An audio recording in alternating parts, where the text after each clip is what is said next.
he was just like, this is so cringy. I cannot believe you post all these videos online and stop it or else we're gonna break up. And I was like, oh my God, I don't know if I could do it. It's like a lot, I feel like, in the moment. It's made me numb to myself. Why not give it a chance? Yeah. You know, and if you do truly love it, like, what's like the worst outcome?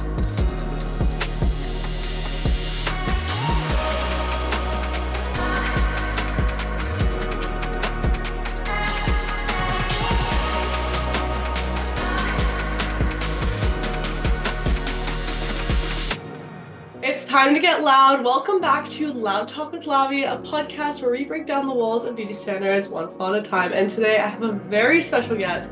Please welcome Simone. Thank you so much for joining me. Stop, this is so cute. I'm so excited. I just told you before this, I like barely have in-person guests. Yeah. So, like having someone here is no, like I'm the so best. honored. Thank you so much. Yeah, thank you for joining me. So, okay, let's just dive right into it. I mean, I know now a little bit more about you, but for everyone watching, like, how did you get... Okay, let's just start, like, right from the start, right? Okay. So, to give you a little intro, like, you do photography, videography, a lot of content creating online, and you do it full time, but take me back to, like, where it all started. Okay, so I've always been into photography since I was a kid. And so my parents got me like this little digital camera that I take to school and take pictures and stuff. And then when I moved to Canada for university in 2015, my dad was like, do you want a camera or a car? Like I told you the story, remember? And I was like, oh my gosh, if I have a car, I can go everywhere. But then what's the point if I don't have a camera? Like, how am I supposed to capture all of that?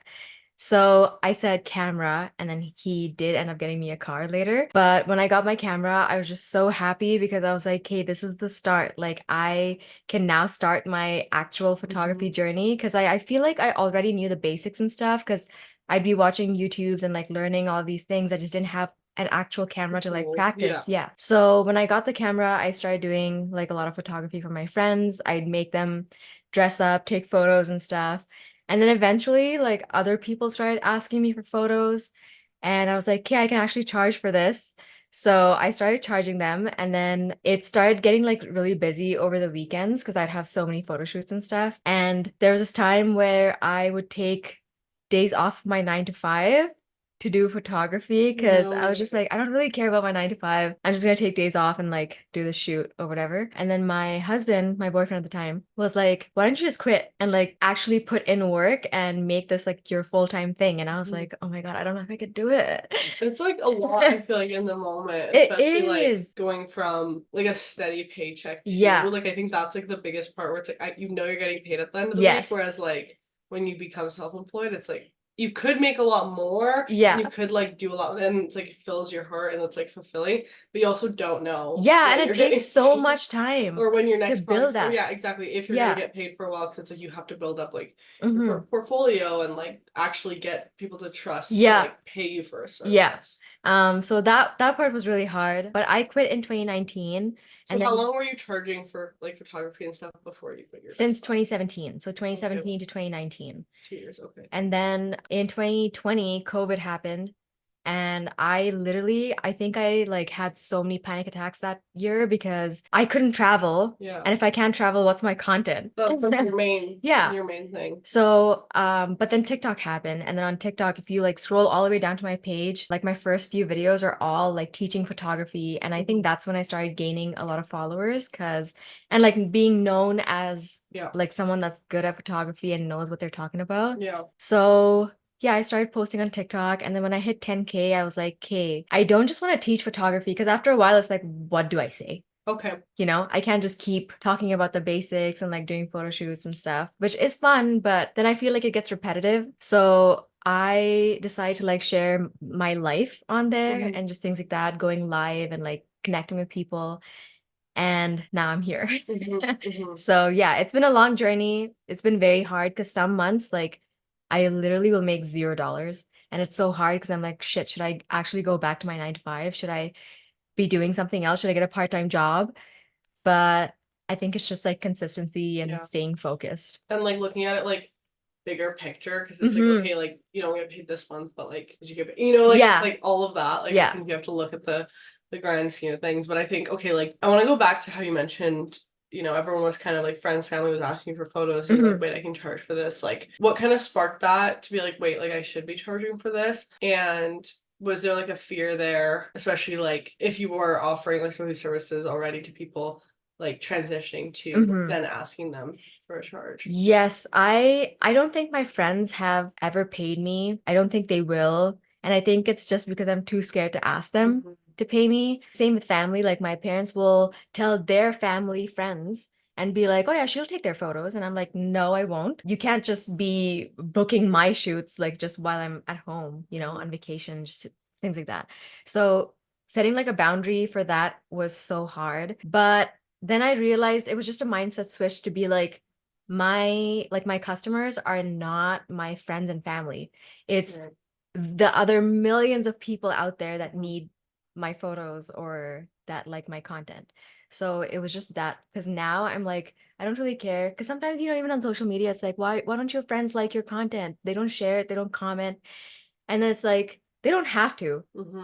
That's an interesting take, because I do feel like a lot of people are like, if people like, if your friends aren't liking your post, sharing them, commenting on every single one, like they're not a true friend. Yeah. And I feel like there is an aspect to that, but at the same time, I feel like that's such a closed mindset, because why are you focusing so much on these people, when there's millions that you are supposed to target that will help you grow? Yeah. And it's almost always the strangers on the internet that are the most supportive. Totally. And like just I also like I agree to an extent with that, because it's like just because someone's your friend doesn't mean like your content is their like Yeah. they're coming Exactly. First, second of all, like your friends kind of look at it like, okay, this is your job. Yeah. Like, do you go to your friends like 9 to 5 and like you're looped in on like every single thing they do in their Exactly, job? Probably yeah. not. Yeah. Like a lot of us don't even know what our They friends do for do. work, Yeah. right? We just know they like work at this company or whatever. So Yeah. I think like in that sense, obviously it's different because like post for lives and it's like everyone can see it. But I do agree. I think like it doesn't have to be like every time like they're coming. But I know like some people are very like no, unless they're always on your page like supporting, then they're not actually supporting. Like when you start, it does hurt a little bit. Yeah. And I've had instances where I have asked my friends to share my videos. And then like I remember this one time when I asked my friend to share the video that I had posted, and he shared it on Facebook. But then, on Facebook, like you can share it to just one person. No, I didn't know that. Yeah, you could kind of like, you can select the audience and you can select who it's visible to. So kind of like a close friends and stuff. Yeah. So it was only visible to me. No. And How did you know? Because I checked. Oh, you can see. Yeah, they show you like the little person emoji thingy. And I was just like, what's the point? Like, why would you even share it? Like, if, That is, okay, that's like, that's a little shady, because it's like. Yeah, but like at the same time, I get it, because most people, like when we first started, like you started a long time ago, people always saw it as something cringy. They did, yeah. Right? Whereas now it's like more acceptable. Now it's like almost the complete opposite. Like yeah, like if you're not, it's like, why are you not? Yeah. Totally. Yeah. But still, like I think it plays such a game in like numbers. Like I think your content and making content all of a sudden becomes cool once you hit like a certain amount of like clout. Like it's actually insane. Or once you start making money off it or something, or once like you get a viral video. And it's so insane because like you could be producing like amazing content day in day out, and like the videos that don't get numbers on them like look cringy. Yes. And like, have you heard even people say that like they'll be scrolling on TikTok and they'll like a video, but then they'll see that like the video doesn't have a lot of likes, and they'll unlike it? Yes. Isn't like, but like, okay, there has to be like some sort, like I'm obviously there is like some sort of psychology behind that, and like it's the whole like bandwagon thing of like that's how things become popular, because you don't even necessarily like that content or that song or whatever, but because everybody else likes it, you're like, oh yeah, I like it too. Yes. Yeah, I've seen that a lot, especially even with like comments and stuff. Because if like let's say there's 2 negative comments, the whole comment will be filled with like negative comments. It's like a negative comment section. Whereas you could post the same video again, and if it hits like another demographic, then the comments are completely different. And I feel like People it's so just feed off- crazy. Yeah, they just feed off like whatever else is. It's like sheep mentality. It is. It is. Like it so is like that. Even like think of like how many songs out there like that we like listen to or like all the time. Not even that we like discovered them or got anything. We're like we really like the song, but just because like everyone else loves it. Yes. And then when it is like more of an underground song, you like show it to someone and Yeah. you're like, oh, I hope they Yes. like it. Like it's just like that like awkward feeling. Okay, something I was thinking about recently was how, so like you could see a person on the street Hmm. and it's like, oh, this person's pretty, like, you know, Hmm. nothing like spectacular or whatever, like things like that. But then let's say that same person is now like an actor or like a celebrity, I and just all of saw a sudden, videos. like it switches and people are like, this person is so hot, like, you know, just things like that. And it's like the numbers game plays a huge role. Cool. Yeah. I literally saw a video today that came up on my page that was like rating if these celebrities would still be attractive if like they were celebrities. I don't know, it was like a Yeah. silly video, but like same idea. And it is interesting to think about because like I think, yeah, the numbers really play into it. And I'm sure like I'm curious if you've had this too, but when I started, man, like the comments even from family and friends that I'd get being like, are you still making those little videos? Are Hmm. you still like, you know, doing this? But now it's like those same people are like, wow, like Yeah. this is so amazing. Yeah. You've built up this business, like you've done this and this. And it's like at the end of the day, like, yes, I've put in like obviously the work and stuff, but at the end of the day, it's just me loving beauty products and recording it on a camera. Like at Yeah. the end of the day, I'm still basically doing the same thing. Have I gotten better at it? Sure. Have I like found my niche more? Yeah. But like at the end of the day, I'm still just reviewing beauty products and posting it online. Yet Yeah. like now that people are watching it and I'm like able to like have it as a career, Yeah. it's like no longer embarrassing. Yeah. I've had that too because I would post on TikTok and stuff. Mhm. And even for like my travel content creation, sometimes it's really hard to explain to people that I sell photos of myself like at places because hotels and stuff can use that. Right. So it's like UGC, like travel Yeah, UGC yeah, yeah. content. But I've had people be like, so you just take selfies? Or like, so you sell your selfies? People buy your selfies? And I'm just like, fuck, it's not selfies. Like, But even I if don't it know how to was, explain to you. if someone was buying your selfies, would you not take it? Like, Yeah. you know what I mean? Why not? Like, if someone was willing to pay for that, Yeah. what is the issue? Yeah. Yeah. Exactly. It's the exact same thing with like I think it's the same with any sort of content as just people not wanting to view it as like Mm-hmm. an like actual work. And Yeah. I'm again like we've talked about this way different than like a 9 to 5 Mm-hmm. completely. But at the end of the day when people are like, oh, so you just like talk to a camera and like show yourself doing your you just Yeah. get ready in the morning and Yeah. like that's your work. And I'm like, it's not like just that. Like it's so hard to explain to people that are not in it. And that's why like when we met, I was like, Yeah. like someone Someone that that gets understands. it. But like yeah, all I've seen because I've seen a lot of your photos like you're in like you take all of those Mhm. yourself. Yeah, so it's either me that I take myself. So if I'm traveling alone, I'll take it with myself. I mean, I'll take it myself, with my remote shutter. And I think that was like an not it's not even an investment because it's like $12 on Amazon. But it changed my life because I would set up the interval thing, run to the spot, and then come back, check, run again. And then when I found out about this, I was like, oh my God, this is how people do it. So yeah, that was like it changed my game. But then if I'm traveling with my husband, because he's also a photographer, Yeah. he'll take my photos. So yeah. That's super cool. Yeah. And how has like yeah, I guess like your family and stuff, like how was that reaction when you did end up like quitting your 9 to 5? I didn't tell my family when I quit because uh my parents are very academic people and my brother's in med school. So for me to even finish university was so hard because I am not an academic person. I could not give a shit. So it was really hard for me to like stick to classes and follow like that routine when I knew this isn't what I wanted to do. So when I quit, I didn't tell them. I told them like maybe like 6 months later when COVID happened and they were like, oh, so what do you like, how's work going now? And I'm like, How about that? Yeah. Speaking of work. Yeah. So I told them then, and they were just like, oh, like, what about money? Like, what are you gonna do about money? And I was just like, I don't know. Because I honestly didn't know. Like, I didn't know if I had to go back to my 9 to 5. I didn't know what was gonna happen, but it was just like a risk that I took. And I'm happy I took that risk, but it was really hard. I still don't think my parents completely understand because my dad will be like, oh, you should apply for this job and apply for this job. And I'm just like, no, I don't want to do that. Like, what is so hard to understand? But it's just like, it's their generation too, Yeah. you know? So yeah. But it's my friends right now are what bother me, the ones that don't get it. Because they'll be like, so like you just post. And I'm like, yeah. I just post? Why don't you just post? You know? Like you like everything that they like the perks of it, but it's like, oh, you just post, you know? So that part really bothers me, but I'm learning to deal with it, and I feel like it'll just come with time. Yeah. Yeah. Those type of comments are always like really annoying. Or like since you travel a lot for work, do you have people be like, what? Like you're so lucky you just get to travel. And like I don't get that fully because obviously again, there's a distinction between like grateful for the opportunity, but also like and they're like, wait, so like the brand just paid for that trip. And I'm like, if you went on a work trip, would you pay for your own flight accommodations? And they're like, of course not. And I'm like, so how is it any different? Yeah. It's just not a conventional job. Like I get that fully, and like obviously like, you know, there are like different perks to it compared to like a 9 to 5 type trip, but like it's at the baseline, it's like the same concept. Do you get like any of that?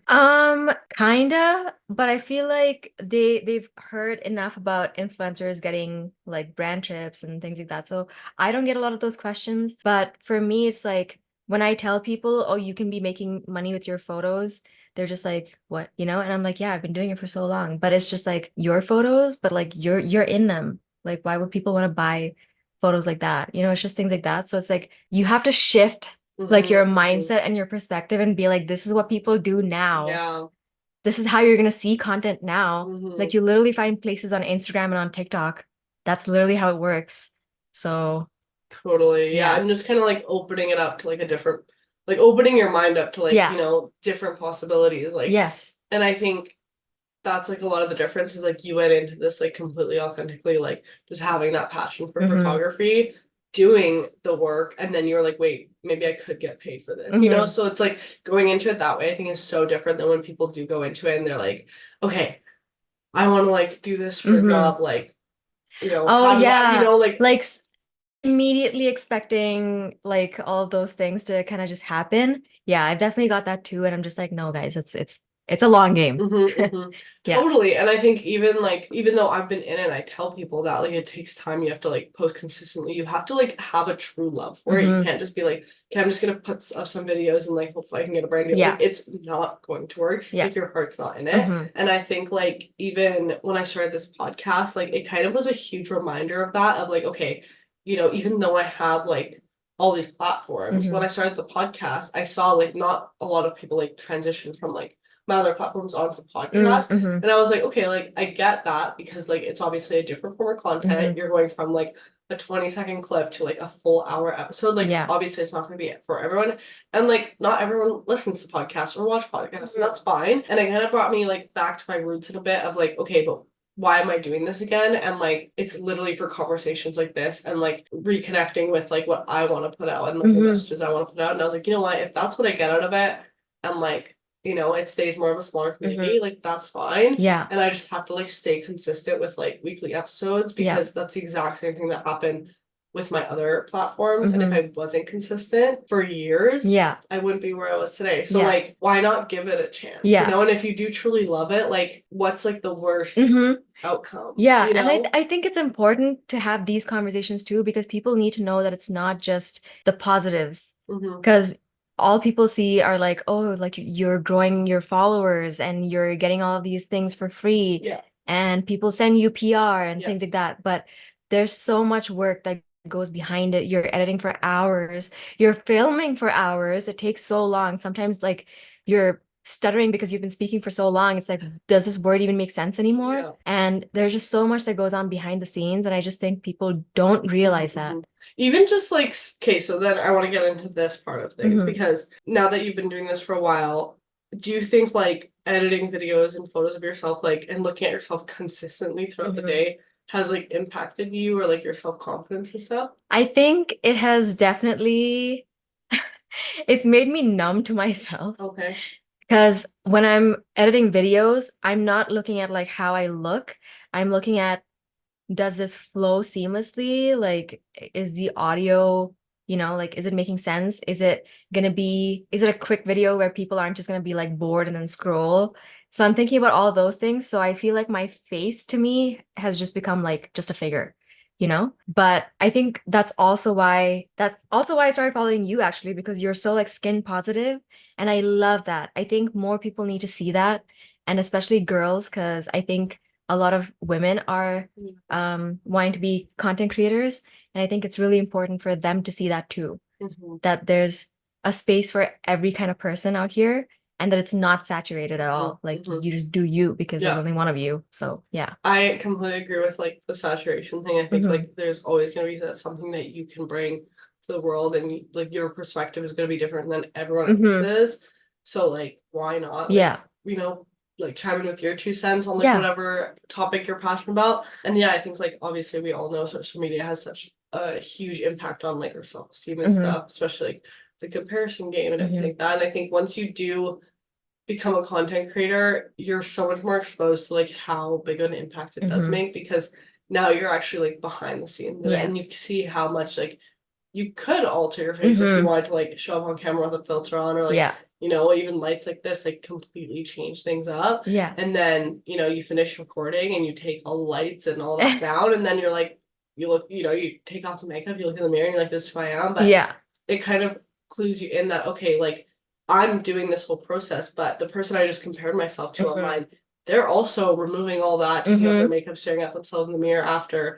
But because we don't see that part of like other people, and we only see their like perfected highlight reel, we only compare ourselves to that image we see. And it's like, that's not, and it's just interesting how like, so like, do you think in that aspect too, like being on social media a lot more? Because like, were you on social media a lot before you started creating? Or I guess it kind of rose like with everything in COVID, but I would post on Instagram, like my personal Instagram, and I would post like I post stories now. So like everybody, all of my friends, like my followers, and then I post content for them kind of. But then just seeing the influencer space really take off, I was like, oh, I should start posting for the rest of the world too. Why not? So that made that switch for me, but I was always posting content. Okay. And like, did you find there like was there any change in like your self-esteem and like confidence and self-image when you also started posting to the public compared to like before? Has social media not affected you in that? I think, okay, so I've always been confident in myself. So I actually had a YouTube channel that I started in 2012, and I posted on it for like a year. There's a few videos that I've archived and stuff. But I started dating this one guy, and he was just like, this is so cringy. Like, I cannot believe you post all these videos online. Like, this is so ugly. Like, I can't believe this. Take it all down and stop it, or else we're gonna break up. Oh, I also was popular on Vine. Like one of my videos blew up and it had like millions of views. And back then, like if a video blew up, like all of the Facebook pages would share it because Facebook was pretty huge back then. And so seeing my video like all over Facebook, and I had to message each and every single page, like the actual page, and be like, please take it down, please. And then because of this guy? yeah, like it was horrible. And then I deleted my Vine. I archived my videos. I didn't delete them. So they're still on my YouTube, but like they're privated. I feel like I was so like out of the loop with Vine. Like was Vine just like views on the videos, or was there like followers too? They had followers too. Okay. Yeah. I can't even remember. I can't remember because it was my first video and it blew up. Oh. And then I messaged everybody to take it down, and it was a whole thing. But yeah, after that I stopped posting till 2015, which is when I got my camera, because John, like my husband now, he's the one that like encouraged me to start posting again, and he's very like open to me doing whatever the fuck I want. Yeah, I He's love like, that. yeah, you want to try this? Go try it. Go Yeah, try it. Go yeah. try it. And as he could though, like I think that's like the best. Like that's what a friend should do, not like telling you this is so cringy, take it all down. You know, like it just shows like the huge contrast I think between like someone who's actually supporting like for you and like pushing you, you know, towards things that you deep down want to do, but you're like, I don't know, and just giving you that like extra shot. I think that's awesome. Sometimes I'm like, just say no. Just please say no, because if you don't, then I'm actually gonna do it. And but he's always like, no, do it and then learn. Like if you fail, so what? Like continue. That's so funny. I'm just like, okay. So yeah. How did that make you feel like in that moment when you were like messaging all those Facebook pages to remove those videos? I guess looking back now, what would you tell like someone in your position then being told like take these all down, they're cringy? I think I would ask them to think about what they think. Because in the moment when it blew up and stuff, I was just like, this is amazing. Mm-hmm. I could do this like all the time. Yeah. And let's just see where it goes. Because I was following like Zoella Mm-hmm. and all those people, and All I was these just like, I things. could be them. Yeah. And when you look up to someone like that, you want to be them. Yeah. You know, you don't think of them as cringy. No. It's an inspiration. Yeah. But then when he told me that it was cringy and that he was gonna break up with me if I didn't take it down and stuff, I was just like, oh my God, it is cringy. Right. Like, You and like it, started to believe it. yeah. Do you feel like you reacted like more out of the fear of like, okay, like he like threatened to break up with me, so like I guess this is Mhm. what I have to do? Yeah, Okay. 100%. Because I just think I was such a different person Yeah. back then, and I needed love. Like my family life isn't really great. So yeah, like I needed someone to just Mhm. be with me, and he was that person at the time. I didn't know any better. But yeah. So like to anyone like in that situation now, what like advice would you give them? I would say definitely think about what you feel in that moment because your instinct is going to tell you what to do. And I think it's really important to follow that and not follow fear because the second you give fear like that inlet into your mind, then that's it. So you can't let fear take over at all. I love that Hmm. perspective for sure. So, okay, you got back. So, especially like after having that whole situation, did you feel like you did have some fear like getting back into like content years later? Yeah, I did because I stopped posting on YouTube. And even now, I have this like something's holding me back from Me YouTube. too. And I think it's that those Trauma. comments Yeah. because And no, that stuff it sticks with you, and that's the thing. Like you don't even realize how much like stuff like that affects you, but it yeah. does because like even when I'm like filming and stuff, like you almost start to minimize what you're doing Yeah. based on just like a few people's perspectives Yes. of like, okay, maybe I am just like pressing record, Yeah. like maybe I am just, Yeah. but it's like you can't like let those comments like define everything you are, but Yeah. it's just so like messed up how they do, Hmm. and like it's so hard to like let go of them, but you just have to like push Yeah. past them. Because sometimes like I'll start recording. I literally stop halfway because I'm like, who's gonna listen to this? And then I just stop. And I think I just need to like get over that. But it's also just a platform, right? Because with TikTok, I always had support from John. Instagram, I always had support. It's just YouTube, which started off with like such a Like bad weird, taste already, yeah. yeah. So it's hard for me to like get back on YouTube, but maybe someday. I think Yeah. I think you should get back on YouTube for sure. Yeah, and like okay, so I find it so interesting how you said that you can when you edit stuff, like you can Mhm. like numb yourself out from that. And I think like your confidence and stuff radiates like in your videos for sure. Thank you. But do you think like because I have like an interesting perspective on this, like do you think it takes like a certain type of person to like do social media full time? I don't think so. Okay. I think that it's easier if you're already born with like a personality where it's easier for you to do it. I feel like we're both extroverts. Mm-hmm. And so for us, it's like easier than Yeah. someone that might be an introvert and it's hard for them to like open up and put themselves out there. But at the end of the day, I'm a strong believer in the idea that everything is a skill Mm-hmm. and you can learn Totally. that skill and develop it. Because even us, like we can have the personality, but like our videos might be shit, Mm-hmm. you know? But you have to like develop the skill to record good videos and like learn about different things, learn how to edit. So it's just a skill that you like build. But what do you think? I definitely agree to some extent with that because I've met some like content creators and stuff who like are so comfortable on camera, Yeah. but then in person they're so nervous to Mhm. talk to people and stuff. So it's very interesting. I don't think it translates like always fully. Yeah. And then I think for us, like we're kind of the same. Like I'm not saying those people are like fake in person. That's not what Yeah, I'm yeah, saying. yeah. It's just like they're just more comfortable Yeah. speaking freely to a camera than like a Hmm. group of people, for example. Whereas they think like us, like it's kind of the same idea. Like whether it's a camera or people, Yeah. like for me it's the same. I think it's just like that yapper Yeah. energy. Yeah. But I agree with you like on the skills and stuff and like obviously the passion. Like I think Hmm. if you're feeling like you're forcing it or Hmm. like, oh, like I have to Yeah. edit this video or like I think that's when it's okay, it's probably not for you if it Yeah. feels like a drag, like because it should feel fun. Yes. And I think that for people who don't have a passion for it, you can tell.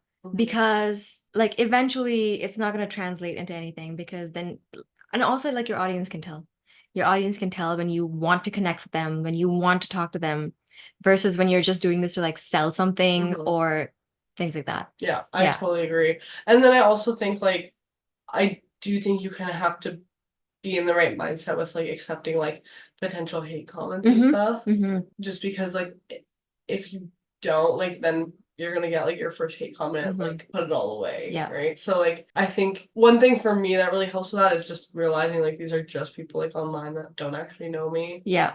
That's like a big thing. Yeah. But I like that's what people always ask me, like, how do you deal with the hate? Like how do you, and it's just like you just do. I don't know, like it honestly, like I feel like I'm very like numb to it, like you said. I think the ones that like get to me are the ones that like question my like character or my like whole value, and they kind of like boil me down to like oh, just like an influencer, just this, because I know like who I am and like everything I do outside of content creating, but it's all then I have to think, okay, but these people don't know that. Yeah. So like how can I even judge what their judgment is because they don't know who I am, you know? No, that's a hard thing to deal with because it's hard. Comments stick. And I still remember like my very first hate comment. Okay. What was it? It wasn't even hate. It was just like, so I posted because I used to post photography stuff. So this girl commented and said, let me guess, you just used the Vivid filter on Lightroom. And I was just like, are you kidding me? Like so much work went into this photo. What do you mean you just used the Vivid filter? Ah, I hate that comment so much. But yeah, I felt the need to justify it so much. I made like 2 videos replying to that comment. And then I was like, what's the point? I was like trying to prove that like it wasn't that, yeah. And then I was like, this person doesn't understand photography, like doesn't understand how it works. They're not selling their photos, like, so why do I even care? And then I just like, yeah, I didn't respond to that, but it definitely like stings somewhere down there because I know how much effort it takes. And for them to just like minimize it just to that, I'm just like, no. Yeah. You almost like you have to make sure that you don't let yourself like believe that, because as soon as you do start believing and they like, okay, like I guess this wasn't like as much work as I thought it was, and I, you know, I guess like anyone could do this, you know, like that's when it starts to kind of pollute your brain, and then you slowly start to like lose the spark you have for your art. I think for me, it's almost like just in the past year, I almost think like I'm getting bitter to the point where when someone says, oh, you're just an influencer, I'm like, yeah, I get stuff for free and I get paid for the stuff that you have to work your ass off for and then pay for it. So yeah, I'm an influencer and I'm okay with that. Like it's almost got to that stage where I'm just like, you know, get away from me, don't talk to me. Like, instead of justifying like, no, I'm not interested in Yeah. it's like, yeah, I am, and so Yeah, you know, yeah, so what? kind of like with the like, oh, so you just sell your selfies, like, okay, yeah, I do sell I do. selfies, and why won't you? Let's see if someone's gonna buy your selfie. Yeah. Let's see that. Let's sell one photo and then come and talk to me. And then maybe I'll give you like It's always like that though. Like I remember when we did our first like market for 9 to 5, a lot of like great responses and everything like that. But one lady came up to us and we obviously explained that like me and my co-founder, we both like work full time. Like he still works like a 9 to 5 engineering job. Like I work as a content creator, and she immediately was like, so why don't you guys like just get investors and do this full time? And I'm like, it's like moments like those where you realize that people don't really think through like, okay, like what's the process to actually get there? Yeah. And they're kind of talking from a place of like, obviously they've never done anything like that themselves, because then she would know like, okay, it's not that easy to just go get investors and do it full time. You know, like obviously that's the goal, but you can't just do that. And I always find it so interesting when people give advice like that when they've never done that themselves. You know, like when people are like, oh, like you need to, you know, have better titles or do this and this with your content to like get more views, or like why don't you, you know, like why don't you have this many followers compared to this? And I'm like, okay, but you're not in like if it's someone, it's always the whole mindset of like only take advice from someone who's like shoes you want to be in, right? Like if some crazy huge influencer, right, was giving me like advice, then I'd be like all ears, right? But if it's like someone who like has never posted once in their life, I'm like, what? And especially when it's like advice that's coming like from a place of, well, why don't you just like do this or this. That's like, I'm literally trying. Yeah.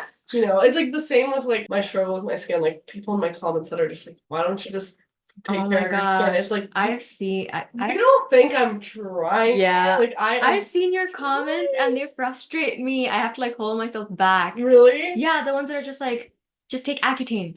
And it's like it's not so you don't think she's thought about that? First of all, and second of all, even if I could be on Accutane right now, I'm not, but I could be on it right now, and I wouldn't see overnight results. It takes a couple months to be on it, so I could be literally on it right now while you're commenting, just take Accutane, and like it'd be like, yeah, I am. You know what I mean? Like, so you never know like someone's story. So it's people are so quick to like throw an opinion out there, but then like not actually take that one advice themselves. I was gonna ask Kate, kind of switching gears here, but I was really curious because you mentioned like you weren't like a very academic person growing up and stuff. So I feel like for myself, I always was, and I always placed a lot of my self-worth in academic validation. I actually did like a full episode with my friend on this because it wasn't until second year of university that I felt like I was having an identity crisis because it was the first time in my life that I didn't get like a high 90 and I was like, I'm broken, like if I don't have high grades, like who am I anymore? And I went through this whole thing. Yeah. Now I look back and I'm like, oh, that was so silly. Like, why was I having all these mental breakdowns over my grades? Like, yes, I was like always academically inclined. I did a very like academic degree, all of that, but I have such a different perspective looking back now. Whereas when I was in high school, I think I was a lot more judgmental of people who didn't take like a very academic route because I'm like, and that's the thing, I think you just have to go through certain life lessons sometimes to like open up to different perspectives. And definitely like as a teenager in high school, I was very closed-minded in that and thinking like, you know, like why don't people just have like good grades and this and this and this? And then I think, you know, just growing up, going through university and now doing a job that requires none of my educational background was kind of humbling because I'm like, damn, I put a lot of work into this for not like to not even use it. But it's definitely opened my perspective to like there are so many other routes and you don't need to like take that route. And even just like, you know, growing up with like my younger brother who is in university now, but we took such different routes, but like he's doing what he loves, like I did what I love. So like I think I have such a different perspective now, but I'm really curious to like learn more from like your perspective and like the pressures because I felt like there was a lot of pressures placed on me because I was academically inclined. Right. But I'm curious, like what pressures did you feel because you weren't? Like the other kind of side of it, I'm curious about. I think so both my parents are very academic people. My mom has 5 master's degrees and my dad has a PhD in geophysics. So they're both very smart people, but my mom has always been the one that like pushes me academically and like she's the one that wanted the grades. She's the one that was heavily involved in like academics. But my dad was always the one that was encouraging me like creatively and he never put that pressure on me. So I always ask him like, why don't you not care, but like, why don't you put that pressure on me like mom does? And he was like, yeah, because I'm exactly like you. And he's not smart, but he has a PhD. So it's like, it's not even like, I don't know how to explain it, but it's like life works out, you know, whether you're Einstein or you're not, like life works out. And he'd always be like, yeah, like the people that are in your class right now that like fail subjects, that fail math and things like that, they're going to be doctors someday. Right. And I'd be like, no, how can they be a doctor? Because teachers would be like, you're going to be in prison. You're just going to be this, that, you know? So it's like, no, how are they going to be doctors? But then now I'm like, yeah, like there are people in my class who are, you know, stupid that are now doctors, that are scientists. And I'm just like, oh my goodness, like life does work out. It's just finding like you're smart. I feel like, you know? Exactly. And for me, I hated history. I hated math. But then once with schools, I had this amazing math teacher, and the way he taught was just so different. Nothing I've ever experienced before. And so for my A levels, I got an A plus, which is like 90s to 100. And I was just like, me for math? And that was just so crazy. But that really just goes to show you that sometimes like it is the way it's delivered. Yes. You know, yes. That makes such a big impact. And like even now, like in my content, I like including history and things like that because I research so much into all these places and like why each place is like this or like what happened, why is this monument here, things like that. And I would never be that kind of person. in school. Never. Yeah. But it's just finding things that you are interested in, and then everything just happens. So yeah. No, it is like a very interesting perspective for sure. And I think it's what you said there, like with the system of like teachers being like, you know, if you are a failure in school, like you're gonna go to prison. And I think that is a lot of like what the system's kind of set up, like, you know, like get good grades, go to university, get a job. Like that is like the system. Yeah. And I think obviously like I love my the job I have now and everything, but I'm grateful for the path that it took, like I took down this way to realize that, like, you know, am I still happy I did my degrees and stuff? Totally. But I think it really opened my eyes to like this other side where I was like, you know what, like you actually don't need to always go that route. Obviously, like if I did want to end up working like as a professional engineer, I mean my engineering degree, like there's certain things that you can't do without like the traditional education. But I think again, taking it back to what we talked about in the very beginning, just like when it comes to just opening the mindset just slightly to like, hey, what are all the possibilities, and not just being so like narrow-minded and like, hey, this is like the one stream I can take, and if I'm not good in like school, then I'm like fucked, you know, like that's not necessarily it. And I think just having like a bit of that open mindset, and then I mean you see all like the success stories of like, you know, all these super successful people like dropping out of school but then you see like the complete opposite too. And I think that just goes to show that I think just the way a lot of these like education systems are set up, it's like if you're not good in like this one way that it's positioned, like you're a failure across like across the board. And I think do you think that impacted you like as a kid growing up? Like definitely. I did not think I was gonna make anything of my life. Right. Which is why when I started posting content and like that video blew up, I was like, oh my gosh, I could be like Zoella, you know? And that was like my first glimmer of hope. And then I had to beg everybody to take it down. And I was just like, oh my goodness, like this is gonna be my life. Yeah.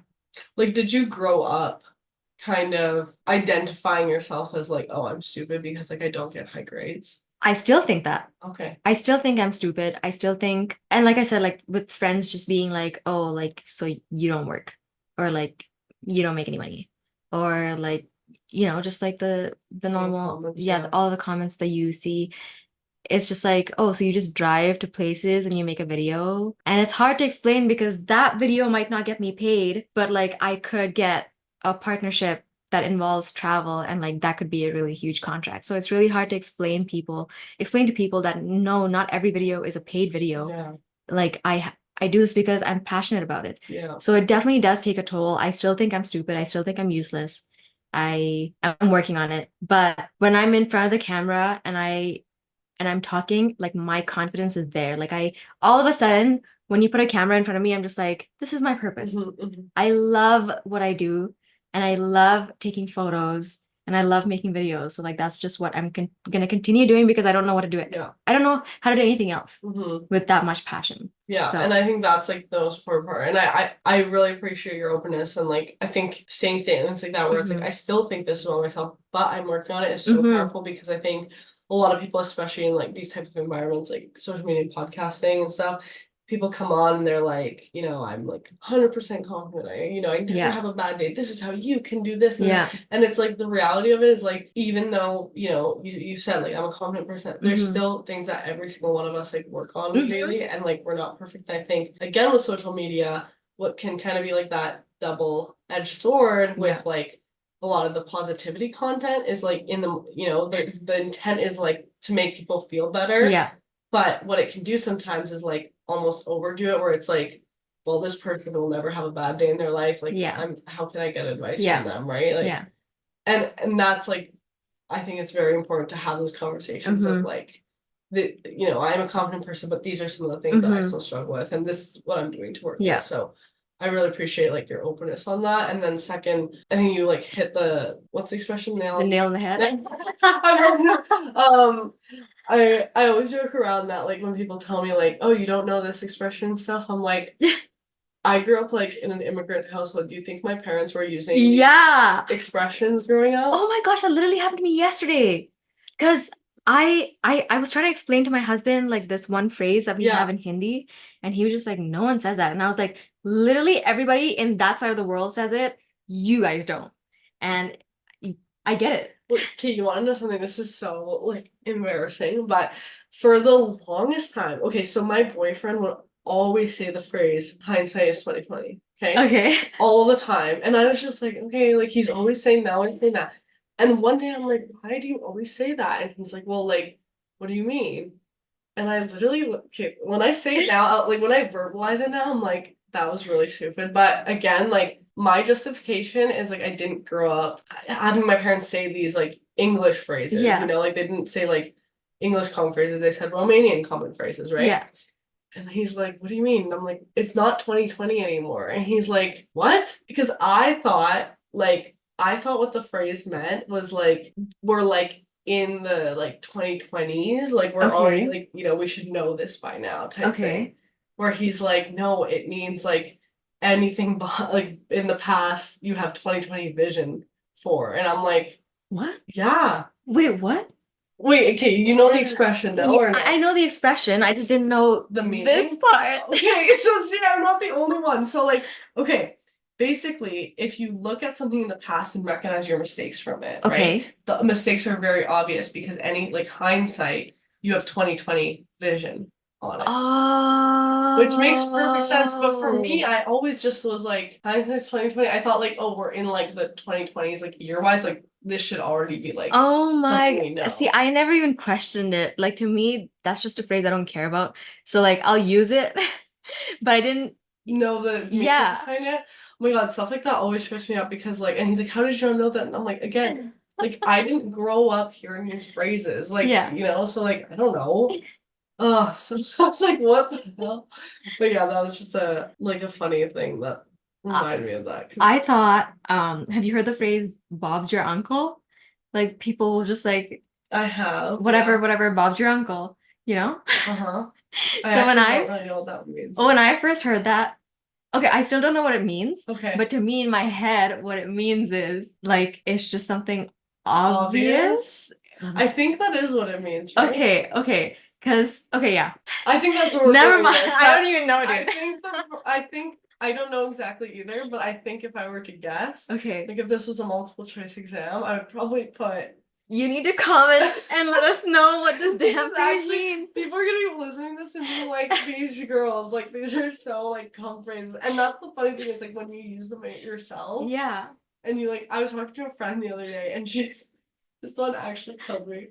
Because you know when people say we'll play it by ear? Yeah. Okay, so for the longest time, she always thought it was we'll play it by year.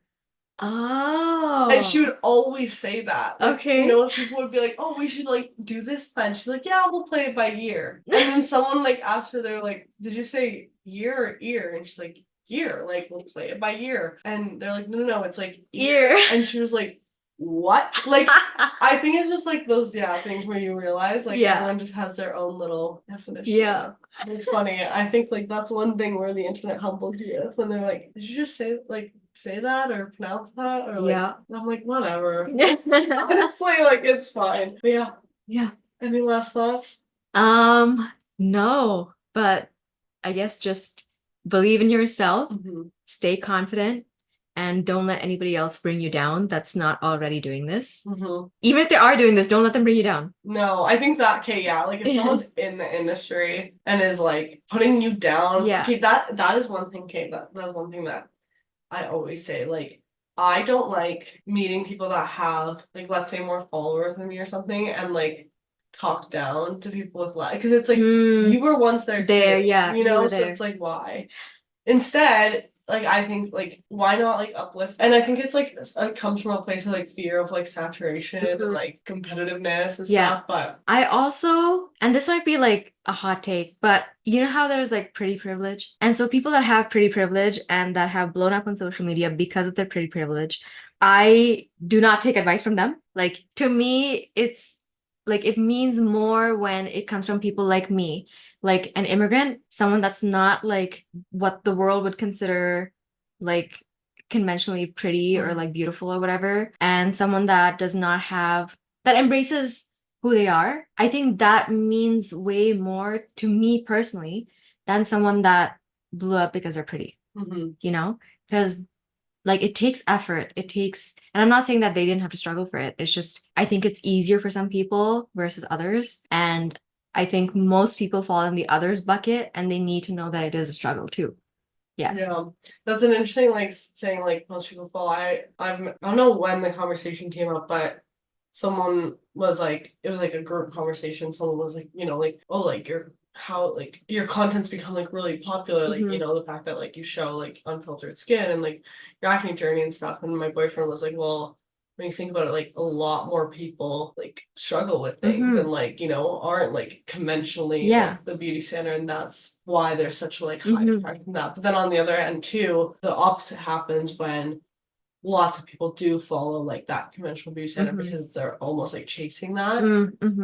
But then that kind of starts taking a toll. So it's so interesting kind of looking into like the psychology of things. But I also think if you're like there's something you're passionate about, one, follow the people online and in real life that like also share that passion. Like you said, like if there's certain creators that don't do it for you compared to others, like you don't have to like always be keeping up with their content, like that's fine, and even like you have like your friends in life that some of them might not get it, but like find other people that do, like just how like we connected and stuff, like.